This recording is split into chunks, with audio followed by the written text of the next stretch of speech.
I gotta admit, one of us happened to be a little bit better student than the other one, especially their freshman year. I happened to be fairly good at pool and played a lot of it. And because of that, I crammed for a lot of tests, especially that first semester, and then eventually got a little bit better because I got some learning skills from her. Now, I don't know about you, but cramming is not my favorite thing, and I learned that you don't have to if you're prepared, and we're gonna talk about that today. When do you know you're ready to buy your next or forever home? So we're gonna give you a test today, but don't worry, you don't have to do anything to prepare, but you will be able to know by the end of the video if you are ready to buy a home in Washington. We're Joe and Charity, we're local realtors, and we help people every week just like you make informed decisions about when it's the best time to buy their next home in Washington State. So let's jump into test number 1, and that is the timeline test. One of the first questions we like to ask clients that are moving into the area is, how long do you plan on staying in the house? Because there is a break-even point on equity. Usually it's around a 3-year mark. So if you're planning on being in the home for longer than 3 years, well, odds are it's a good time to buy. If it's shorter than that, I think there's some caution that needs to be considered. Let's break down the numbers so you can understand how this really works. So we're gonna take an average price point in Washington State around $600,000. And if you put 3.5% down, which is about the lowest you'll be able to do, that's $21,000. And then you've got closing costs that amount to 2 to 2.5%, but we're gonna give you a break and just say 2%. That's gonna be $12,000. So total cash you're gonna need is about $33,000. Now, a conservative appreciation amount year over year is about 4%, wouldn't you say?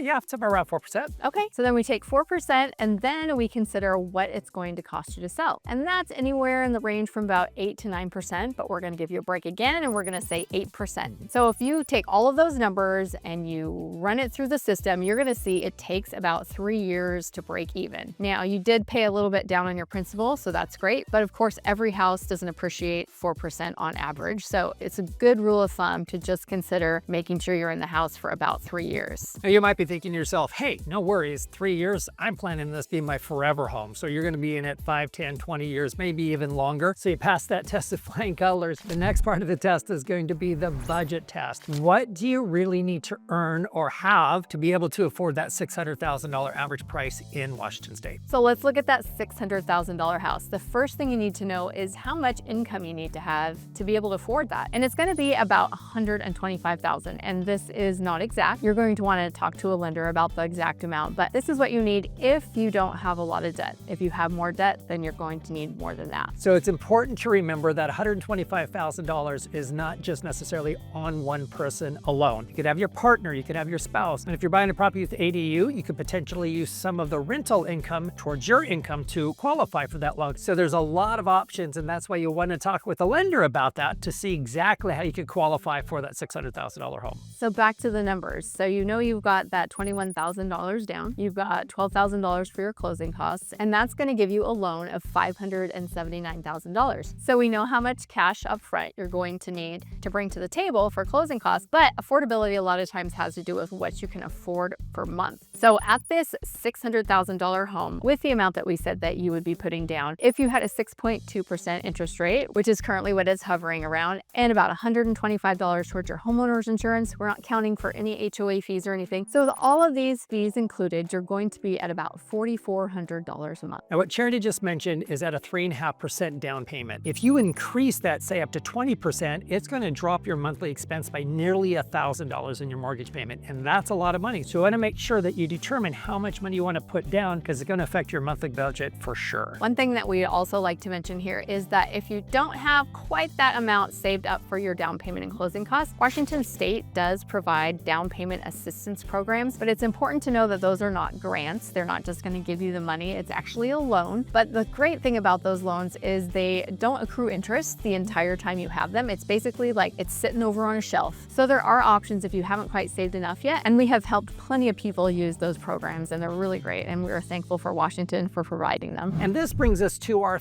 third question on our test is that, do you have an emergency fund? You might not be familiar with that term, but we like to encourage our clients to have 3 to 6 months of cash in reserves just in case something goes wrong. Because I know I've been on this planet long enough to discover things go wrong all the time, even on the best laid plans. Yeah, so somebody may lose a job, you may have unexpected health issues arise, anything can come up. And we want to protect you against losing that home to bankruptcy. So definitely worth it to make sure that you've saved enough money before you to jump headlong in. And especially if you were a renter prior to buying a home, because it is a big adjustment going from being a renter to a homeowner. And that's because everything is on you. If your refrigerator goes out, you're buying one. If your dishwasher goes out, Charity's gonna make you go back into the kitchen like she makes me go back into the kitchen to do more dishes. Or it's not just appliances, it could be a car, it could be a roof leak, it could be just something that goes wrong throughout all areas of life. And that is not something we want you to be in. So if we took, for example, if you put 3.5% down on the $600,000 house, you had a $4,400 house payment, that's gonna be between $13,000 and $26,000 in your emergency fund. So if you can get that socked away, you're gonna be in a much better position. And that brings us to the fourth part of our exam, and that is your debt to income ratio. How much debt load are you carrying? However, you do need to be aware of how that impacts affordability, because the higher your debt load, the less amount of home you're going to be able to buy. So we're going to jump into some of the details that might be helpful for you to understand this a little bit more clearly. So what exactly is debt to income? It is your monthly debts plus the mortgage payment that you are going to have divided by your monthly income. That's your debt to income ratio. There is a range that you can qualify for loans between 43 to about 50%, but the lower it is, the better it's going to be for you. You're going to get a lower interest rate, you're going to qualify for more, and you are going to be less stressed out because you don't have those other bills still tacked on that you're trying to pay for. Now, the most important thing to know about this is the lenders that we work with are really great at helping people analyze their debt to income ratios and suggesting the things that are going to be most important for you to pay off first. Another caveat to the debt to income ratio is going to be your credit score. We love our lenders that we work with because they're going to talk with you of how to get your credit score up, because the higher it is, the better loan options that you're going to have presented to you. Make sure you have the conversation, share everything. There is no judgment in these. Our lenders are really wonderful people, and they want to help you get into the best position to get the home that you really want and make sure that you can stay in it for the long haul. And test number 5 is market knowledge. How much do you know about the market? Why is that important? Market knowledge is going to be very important because there are a lot of factors that go into truly what's happening in a local market. Days on market, home area, school districts, where properties taxes are sometimes higher or lower, rural areas. There are so many things that go into that affect ultimately really what's happening. Because sometimes you look at a national market, you say, oh, things are really crazy here. It must be that everywhere. That's not true at all. Things in Florida and things in Washington State are not the same. Things in Seattle and things in Olympia are not the same. Spokane, Olympia, Tacoma, Olympia, Gig Harbor. There are so many localized questions that you're going to want to get answered to truly know what the market's up to. And this has to do with writing offers. When it's time to write an offer, if it were, say, back a couple of years ago when we were in the COVID years, you